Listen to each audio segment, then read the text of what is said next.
तो नमस्कार साथियों, जय हिंद जय भारत। आप देख रहे हैं सरकारी ज्ञान और मेरा नाम है सूरज प्रजापति। तो साथियों, आज की वीडियो को स्टार्ट करते हैं। आज हम पढ़ने वाले हैं साथियों करंट अफेयर की क्लास का पार्ट 5, यानी ये होगा 5वें दिन की करंट अफेयर्स। तो साथियों, ये होगी बहुत इंपॉर्टेंट क्लास, क्योंकि इसके अंदर मैं आपको 18वीं लोकसभा चुनाव में जो भी नेता, जिन नेताओं को जो जो कार्यभार संभाला गया है, जो जो पद इनको मिले हैं, जिस पद पर उन्हें ग्रहण किया गया, उनके बारे में आपको डिटेल से बताने वाला हूं। तो साथियों, बने रहें इस वीडियो में, और अगर ये वीडियो आपको अच्छी लगे तो लाइक, शेयर और सब्सक्राइब जरूर करें। तो चलिए वीडियो को स्टार्ट करते हैं।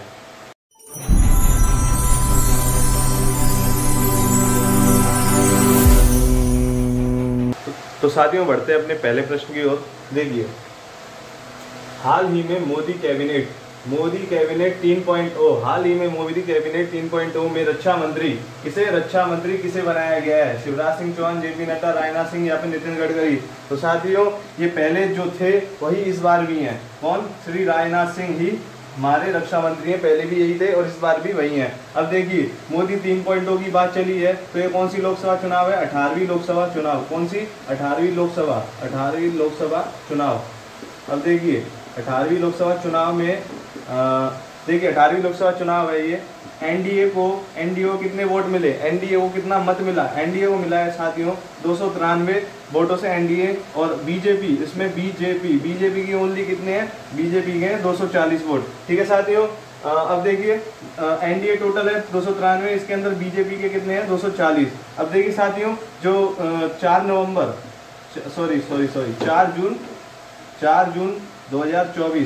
जून 2024 को इसका क्या आता है? रिजल्ट आता है 4 जून 2024 को। बात करें 9 जून 2024 को शपथ ली जाती है। प्रधानमंत्री श्री नरेंद्र मोदी जी ने शपथ ली 9 जून को। उनके साथ कुछ मंत्री भी थे, उन्होंने भी शपथ ली थी 9 जून को। अब देखिए साथियों, ये 9 जून को जिन ने शपथ ली है, जैसे कि मोदी जी ने। अब देखिए, मोदी जी के मंत्री जो बने हैं, कौन कौन मंत्री बने हैं, किस किस प्रकार के बने हैं? अब देखिए, मंत्री 3 प्रकार के होते हैं। कैबिनेट मंत्री,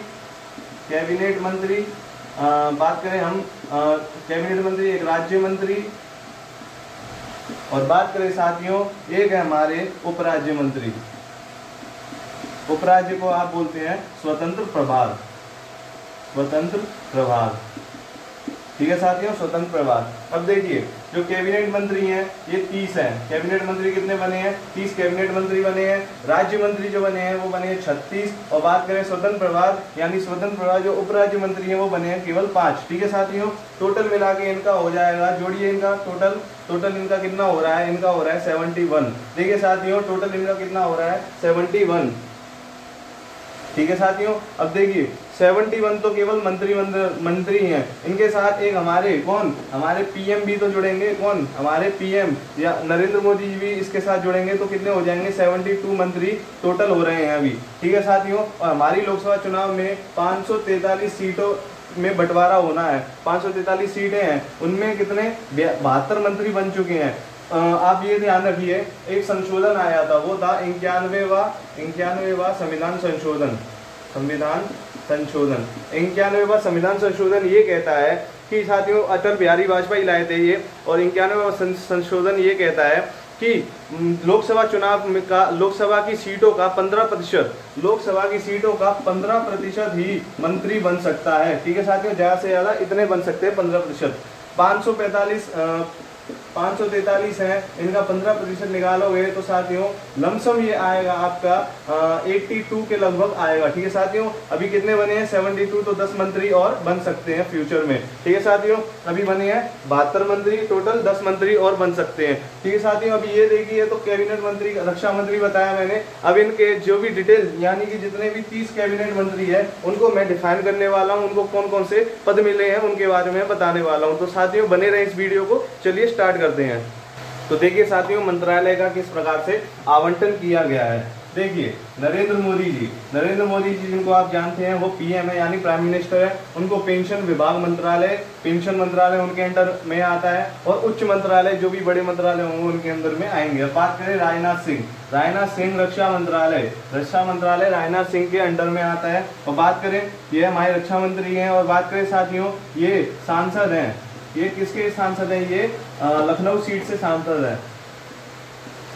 लखनऊ से ये क्या है, सांसद है ये लखनऊ से। ठीक है साथियों, बात करें अमित शाह, गृह मंत्रालय इनके अंडर में है, पहले भी इनके अंडर में ही था। ठीक है साथियों, अब बात करें यह सांसद किससे है, यह गांधीनगर से, यह गांधीनगर से क्या है, सांसद बने हैं। ठीक है साथियों, गांधीनगर से क्या है, सांसद है। बात करें साथियों नितिन गडकरी जी, नितिन गडकरी सड़क परिवहन एवं सड़क परिवहन और राजमार्ग मंत्री, ये पहले भी यही थे, इस बार भी यही है। बात करें जेपी नड्डा, ध्यान रखिए ये न्यू है, ये न्यू है।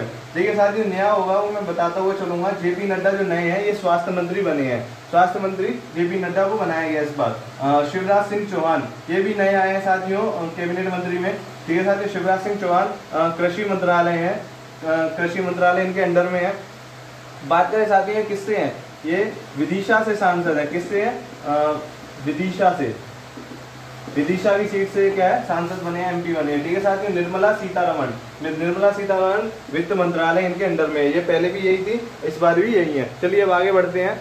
देखिए साथियों एस जयशंकर जो कि कौन है, विदेश मंत्री हैं, विदेश मंत्रालय इनके अंडर में है। मनोहर लाल खट्टर आवास और शहरी मामलों के मंत्री हैं और बिजली मंत्रालय भी इनके अंडर में है। कौन सा, आवास और शहरी मंत्रालय और बिजली मंत्रालय भी मनोहर लाल खट्टर जी के हाथ में ही है। बात करें एचडी कुमार स्वामी के भारी उद्योग मंत्री और स्टील मंत्री, इस्पात मंत्री यही है एचडी कुमार स्वामी। बात करें पीयूष गोयल वाणिज्य और उद्योग मंत्री। ठीक है साथियों, वाणिज्य और उद्योग मंत्री कौन है, पीयूष गोयल है। बात करें धर्मेंद्र प्रधान, ये शिक्षा मंत्री है, जो पहले यही थे, इस बार भी यही है। ठीक है साथियों, बात करें जीतन राम मांझी ये न्यू है।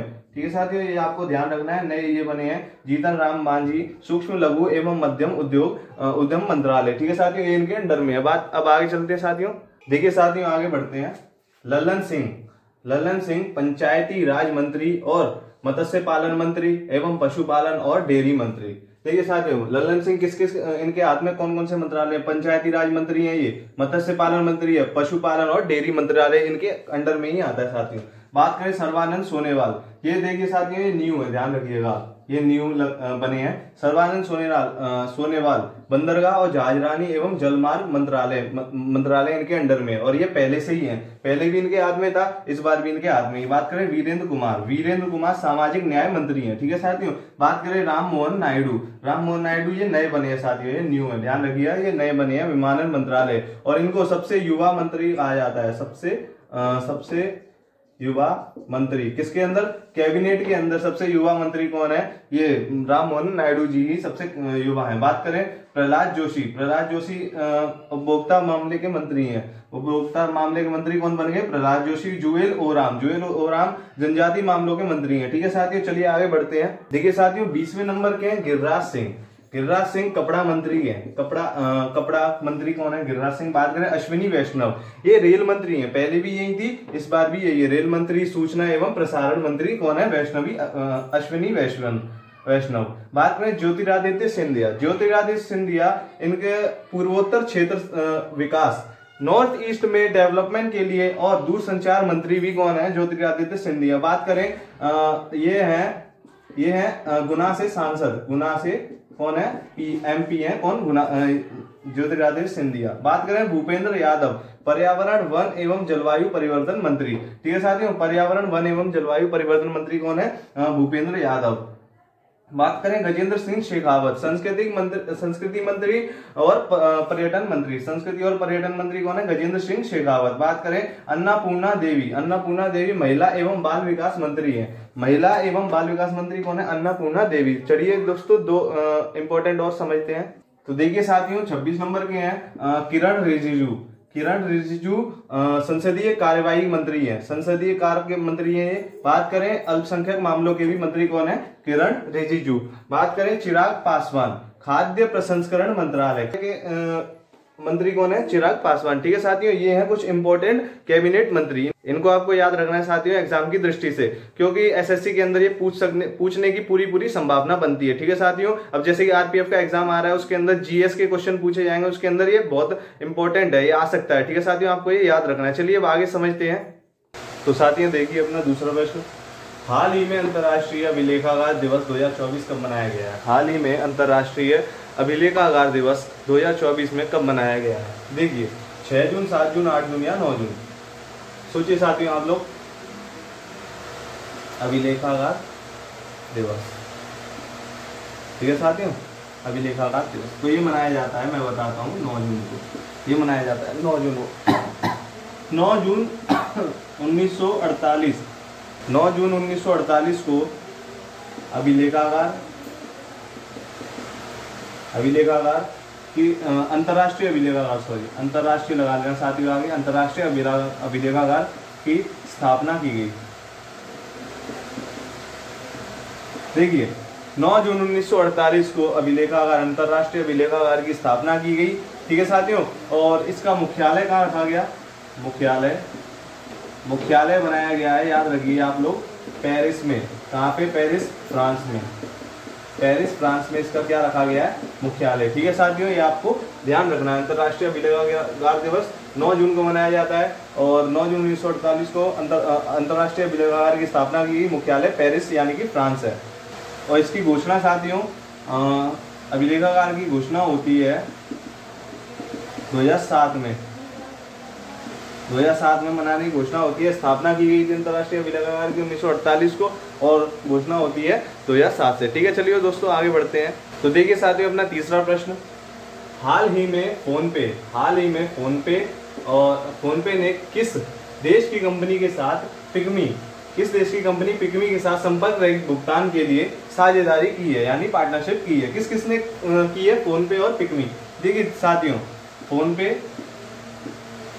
पे और पिग्मी के साथ किस देश ने भारत ने किस देश के साथ साझेदारी की है? तो देखिए साथियों, फोन पे तो अपने इंडिया की होगी, पिग्मी हो जाएगी श्रीलंका की। किसकी हो जाएगी? श्रीलंका की कंपनी है पिग्मी, तो अपना आंसर हो गया श्रीलंका। अब देखिए साथियों, इसमें कुछ इंपॉर्टेंट बात सुनिए आप लोग। साझेदारी करेगी इसने फोन पे और पिग्मी के साथ। और देखिए ये जो जैसे कि एक होता है यूपीआई, एक होता है क्यूआर कोड।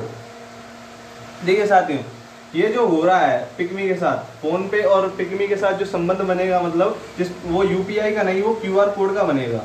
ठीक है साथियों, यानी कि ये संपर्क रहित पेमेंट होगा, संपर्क रहित भुगतान। ठीक है साथियों, ये होगा संपर्क रहित भुगतान। ठीक है साथियों, बात करें यूपीआई और क्यूआर कोड, ये कॉन्टेक्टलेस पेमेंट बोलते हैं इसको इंग्लिश में, contact lens payment.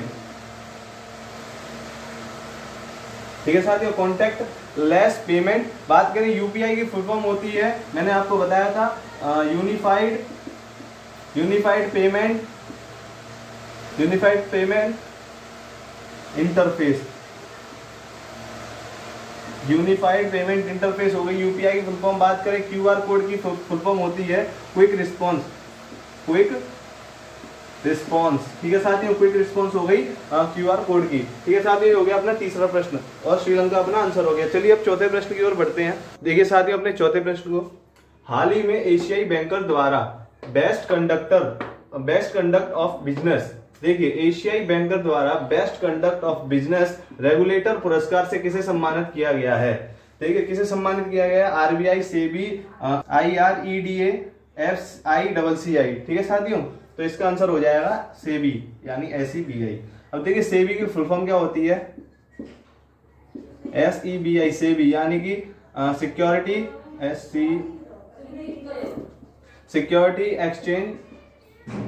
Security exchange board of India. ये साथियों ये होगी इसकी full form, security exchange board of India. इसको किस और नाम से जाना जाता है? इसको कहते हैं हम स्टॉक मार्केट, इसको हम कहते हैं शेयर मार्केट, इसको हम कहते हैं स्टॉक मार्केट, इसको शेयर मार्केट भी कहते हैं। बात करें इसकी स्थापना कब होती है? इसकी स्थापना होती है 1988 में। ठीक है साथियों, 1988 में इसकी स्थापना होती है। बात करें स्टॉक मार्केट, शेयर मार्केट, इसके अलग से नाम है, एक्स्ट्रा मतलब नाम लेते हैं इसको अलग से। बात करें मुख्यालय इसका मुख्यालय, बात करें साथियों इसका जो मुख्यालय है वो है मुंबई में। इसका मुख्यालय कहाँ है साथियों? मुंबई में इसका मुख्यालय हो गया। बात करें साथियों इसकी जो पहली महिला अध्यक्ष बनने वाली थी, मतलब बनी है सेबी की पहली महिला अध्यक्ष, उनका नाम क्या है साथियों? उनका नाम है माधवी पुरी बुच, ठीक है साथियों, माधवी पुरी बुच जो पहली महिला अध्यक्ष हैं किसकी, सेबी की, ठीक है साथियों, ये भी आपको ध्यान रखना है। बात करें सेबी, इसका आंसर हो जाएगा करेक्ट। और आपको ये भी ध्यान रखना है, इसको स्टॉक मार्केट या शेयर मार्केट भी कहते हैं। Security board, exchange board of India इसका नाम है, मुख्यालय इसका मुंबई में, ये भी आपको ध्यान रखना है, ठीक है साथियों। चलते अपने 5वें प्रश्न की ओर। ठीक है साथियों, ये अपना 5वां प्रश्न, हाल ही में भारत के टेनिस खिलाड़ी सुमित नागल, हाल ही में भारत के टेनिस खिलाड़ी कौन, सुमित नागल ने देश में आयोजित हीलब्रॉन नेकर कप चैलेंज, हीलब्रॉन नेकर कप चैलेंज का एकल खिताब जीता है। किसने जीता, नॉर्वे, जर्मनी, डेनमार्क या इटली, मतलब किस देश में हुआ है, ये किस देश में आयोजित हुआ था साथियों, ये आपको बताना है। तो देखिए साथियों, ये हुआ था जर्मनी में, ये जर्मनी का ही है साथियों, और जर्मनी में ही हुआ था। अब देखिए हीलब्रॉन नेकर कप, हीलब्रॉन नेकर कप का संबंध है साथियों टेनिस से। बात करें इसके भारत के खिलाड़ी, भारत के नंबर 1 फर्स्ट रैंक के खिलाड़ी हैं, जिनका नाम क्या है, सुमित नागल, ठीक है साथियों, ये भारत के नंबर 1 खिलाड़ी हैं सुमित नागल, और ये टेनिस के प्रसिद्ध खिलाड़ी हैं, सबसे नंबर 1 रैंक पे हैं। और इनका जो चैलेंज हुआ था वो हुआ था जर्मनी से, इन्होंने हराया है, इन्होंने किसको हराया है, इन्होंने हराया है रिचर्ड, इन्होंने हराया साथियों रिचर्ड को इन्होंने हराया है और जीते हैं सुमित नागल। अब देखिए बात करें नार्वे की राजधानी क्या होगी साथियों, ओस्लो, नार्वे की राजधानी होगी साथियों ओस्लो। जर्मनी की राजधानी होगी साथियों बर्लिन। बात करें डेनमार्क की राजधानी हो गई कोपनहेगन। बात करें डेनमार्क की राजधानी क्या होगी साथियों, कोपनहेगन। और ये आपको पता ही है इटली तो रोम में बसा है, तो इसकी राजधानी क्या हो गई, रोम, इटली की राजधानी रोम। देखिए नार्वे की राजधानी ओस्लो, जर्मनी की होगी बर्लिन, डेनमार्क की होगी कोपनहेगन, और बात करें इटली की होगी रोम। ये भी आपको ध्यान रखना है। भारत के प्रसिद्ध खिलाड़ी जो टेनिस के, उनका नाम क्या है, सुमित नागल, ठीक है साथियों। स्क्रीन पे आपको उनकी फोटो दिख रही होगी, ठीक है साथियों। तो ये वीडियो अगर आपको अच्छी लगे तो लाइक, शेयर और सब्सक्राइब जरूर करें साथियों, और अपने दोस्तों में भी शेयर करें। ये करंट अफेयर की डेली क्लासेस हैं साथियों, और ये ऐसे ही मिलती रहेंगी आपको प्रतिदिन, और हम आपके लिए दिन प्रतिदिन प्रयास कर रहे हैं साथियों। तो आपको भी एक प्रयास करना है कि शेयर वाले बटन पे आपको दबाना है और सब्सक्राइब आपको करके जाना है, ठीक है साथियों। तो मैं मिलता हूँ आपसे अगली वीडियो में, तब तक के लिए जय हिंद, जय भारत।